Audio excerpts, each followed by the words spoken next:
we've gone over a number of passes from the closed guard, in particularly where the person's legs are still remaining outside of my body. They haven't got a hook in, they haven't got a half guard in. So reviewing those one more time, come on down. Remember, I'm always, here, let's turn sideways. Come in. Yep, close the guard. Always on my toes. Controlling here, you know. If it's no-gi, I can just put a hand with my splayed fingers like this. Open the leg, knee and tailbone, keep your feet together.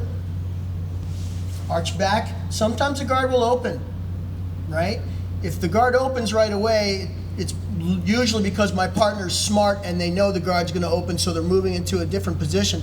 But the moment I feel that open, I'm doing the same thing. Boom, cut, and bring across, okay? Now, I'm not gonna stay here in this position. I'm staying in this position to show everybody how I'm moving, but my knee comes in, right? My knee is also not way out here. My knee is inside, keeping the space connected. I want to be connected with my partner's body. I'm coming down to the neck, rotate out,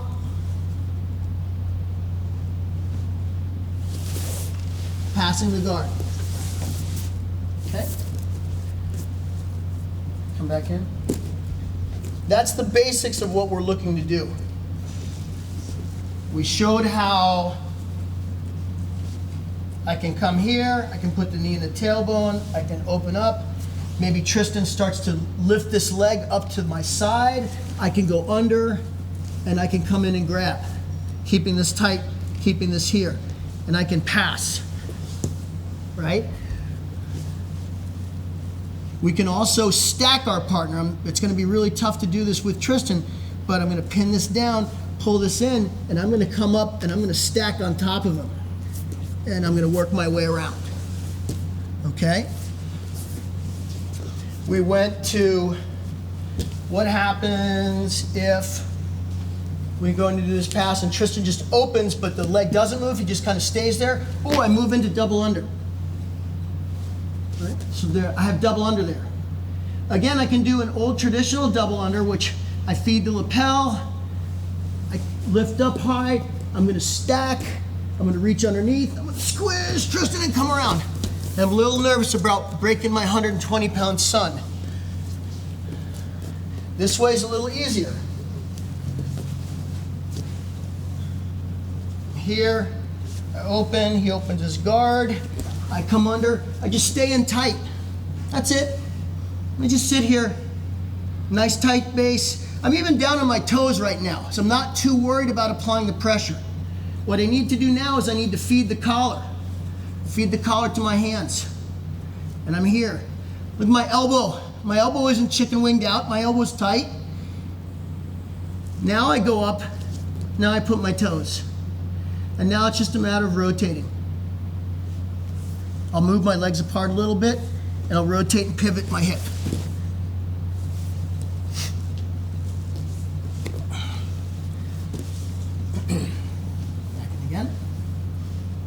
Sometimes when you do this, you're having a really difficult time and you're turning this way, your partner still has a guard, they're still really, really long, maybe you can't stand up, then we can go to Sao Paulo pass, right? So from here, I'll go down, I'll put my head inside, right on the chest, I'll bring my legs out, keep a tight guard, Tristan. My elbows are locked in. I'm gonna switch my base and drop my legs. Now my hand is gonna go underneath here on this side. Scoot this way, Tris. Right? As I've dropped down, I have the underhook. I can grab, I can keep this tight. I don't wanna necessarily pull down on his back and keep this tight in here. I wanna just keep this open and underneath. Leg goes to the knee, okay? You have to be careful about bringing arm goes to the knee. You have to be careful about bringing this arm back too far because you can jump your arm and go to a triangle hold. Right up, right? So, he's in the side, I'm laying on him, my hips are up, I push down, again, I'm going to half guard. right? If I get caught in half guard, I pass the half guard. I try to wedge, I come out, shift my legs. Remember at the beginning I said everything is about getting to the half guard for me. All of my passing concepts are about getting to the half guard and then passing the half guard. Back in here, one last one we can do is the double underpass. Let's say we're here. Again, doing our same position. Moving to the guard, moving to opening. I get out here. Tristan pushes away a little bit, more like this. This arm can go underneath. This leg can go over. And I can sprawl down and kill that leg. Notice my elbow is tucked in, really tight against my body. I'm not leaving it out here, so he can try to hook a Kimura. Go ahead, reach for the Kimura, right? I don't want that to happen, so let go. I keep everything in tight. I turn my head this way, right? I don't need him pushing on my face and trying to hip escape, right? That'll hurt. I'll put my head right here. His hip is right here. Now when he pushes in on my head, he's pushing it right into his own hip. And then I just pass through. Right? And then the arm comes out. What happens, let's say if he grabs the arm, he locks the arm with your legs, lock this arm with your legs. Be careful about getting your head pushed into a reverse triangle. Push my head, throw the leg over, lock your legs. All right, be careful of that. Unlock. So I'm here. Bring the leg back, Tris. Give me this leg back. Straighten it out.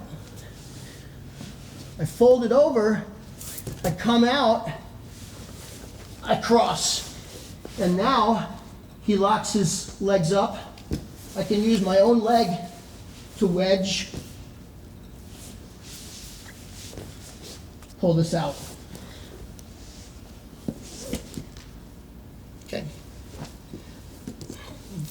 That's most of the things that I do from the closed guard if I'm sitting down. There's a lot you can do. The problem with doing all the stuff from sitting down is that your partner still has a good base on the ground. Right? In jiu-jitsu, we use the ground as our ally. It helps us support stuff. It helps us use leverage. It aids us in our base.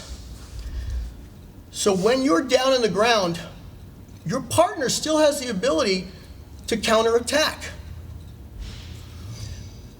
My old teacher Eduardo used to have everybody stand up. He would constantly say, stand up, stand to pass, stand to pass, stand to pass. And we would do that over and over again. A lot of the guys in the dojo didn't like doing it. One day Eduardo had about 30 of us in the class on a Saturday morning, and he was yelling at us as usual for not passing properly, not standing, not enough standing. He went through and he did a standing pass on everybody in class. And there were people that were like 140 pounds in the class, all the way up to 350 pounds in the class. And he stood up with every single person. Every single person opened their guard. So, my preference when I pass the guard is I like to stand. It puts things a little more in my favor. It takes the base away from my partner, so they don't have gravity helping them. Gravity is now hurting them.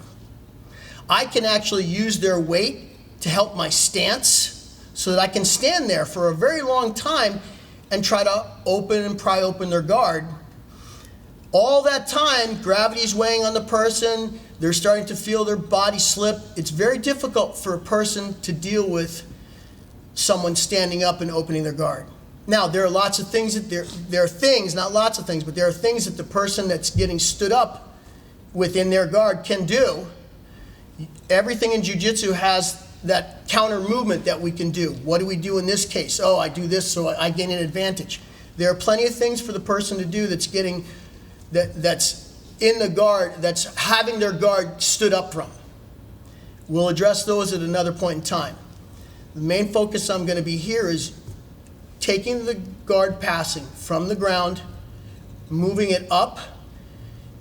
By moving it up, I'm applying discomfort to my partner already, and then using that to aid into my leverage of getting past the guard, of opening and getting past the guard. So again, we're going to start out in closed guard.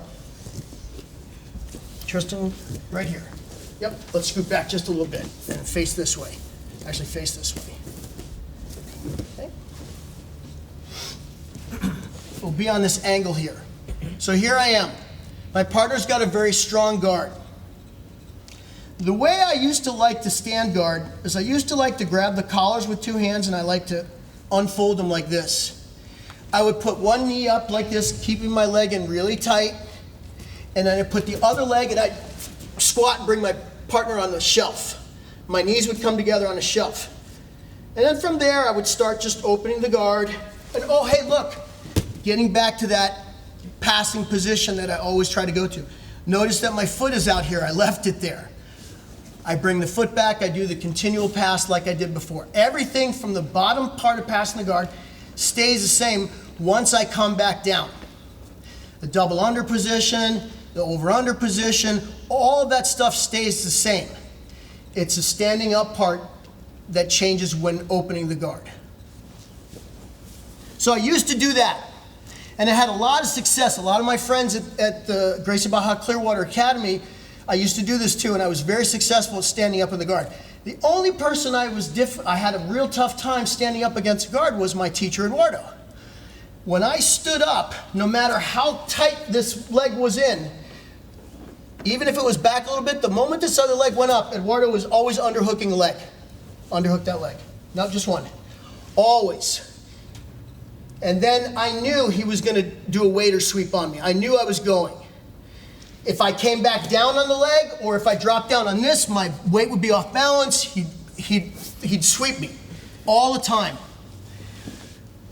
And because I was a difficult learner in jiu-jitsu, kind of a thick skull, I kept doing that over and over and over and over again until I went on my own and I started really thinking about the guard passing.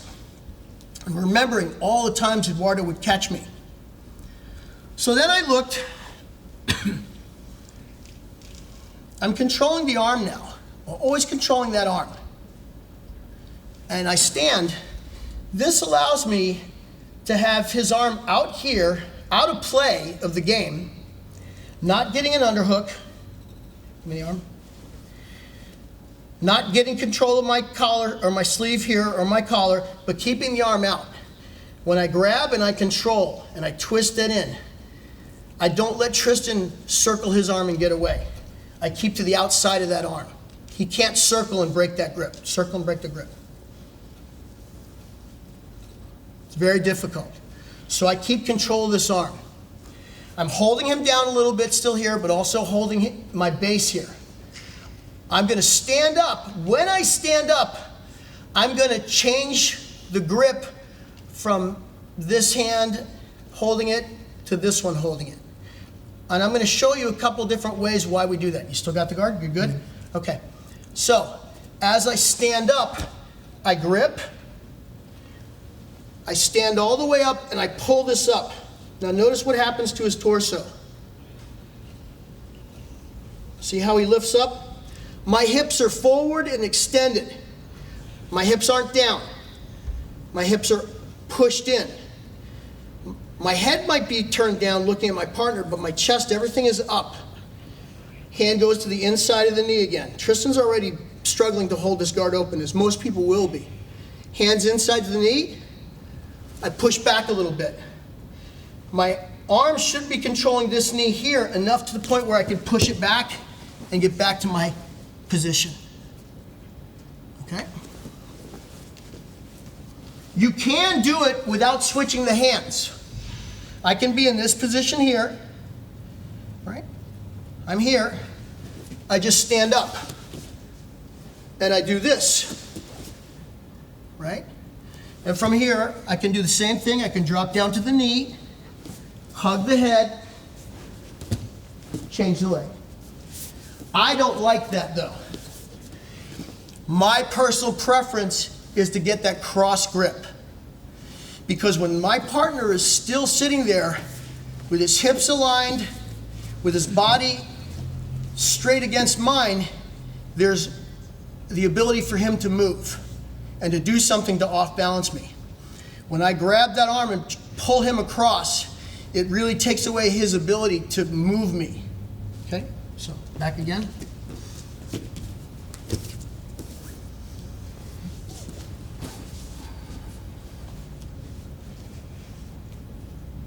Control the arm. Leg up, head up. As I move into standing, I reach and grab. So now I have two hands on here. Okay, sometimes he'll think about underhooking the leg. Maybe as I've lifted this up, he grabs my arm a little bit. He grabs the collar as it's transition, and he's going to try to do an omoplata. So open, you get the omoplata on this leg. Grip. Omoplata. There you go, right? So he'd reach up higher. Good. Come back. He'd reach up higher and get that. So I have to be aware of that as well, right? What happens in that transition? Here, up, here. If he tries to do the omoplata again, put the hand in through. No, hand in the leg first. Try to then bring this leg into my shoulder. I can just move. I can swing his legs off because I'm up and my shoulder keeps in tight. I swing the legs off and now I'm down on his side. Come right here, sorry.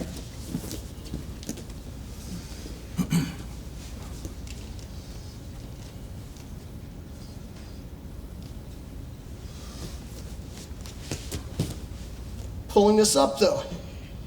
Hand here. Step back. Okay? Pull this across. Now as I come down, he brings the knee across. Oh, look. We have that knee shield situation again.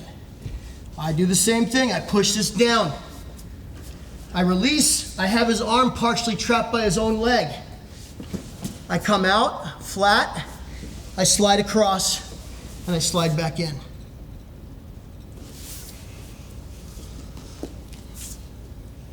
Okay, come back up. Here. Yep, scoot over a little bit. Let me come in.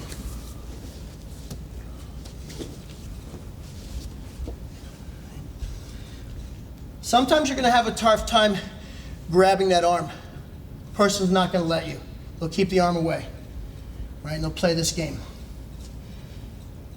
I can grab here, or I can also grab on the inside of the pant leg, right here by the hip bone. And I can come here, and I can put a leg up and another leg up, and then squat down. This becomes very difficult for Tristan to hold. Again, I put my leg back, don't leave it there, bring the leg back in that position. But that standing up and folding them in half, letting gravity really take an impact on them, makes it very, very uncomfortable for a person. Unless they're very long legs and very strong legs, they're going to have a really hard time dealing with this particular position. So I'm here. I can grab through the jacket if I want, but reach up and grab the pants so that you're right on the bone. Other hand here. I'm up, and then I fold. The legs open. Same way to pass.